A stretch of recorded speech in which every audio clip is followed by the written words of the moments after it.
Hi guys, so after our really awesome trip in January to the Caribbean, I came back with so many beautiful pictures that I had to get back in the habit of making a photo book. It's been a while, and this time I used the Pinhole Press Layflat photo book option, and I'm just amazed at how beautiful this turned out. There really is no bad place to put a picture. I mean, really, you can barely see the seam, for instance, here.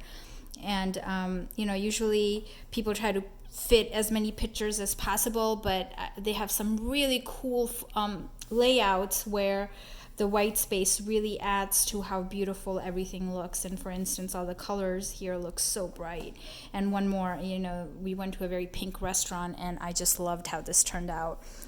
Best of all, I finally have a place to add my travel notes so that if I ever hand this over to somebody or look at it years from now, I know exactly where I went and what I did. Thank you, Pinhole Press. This was lovely.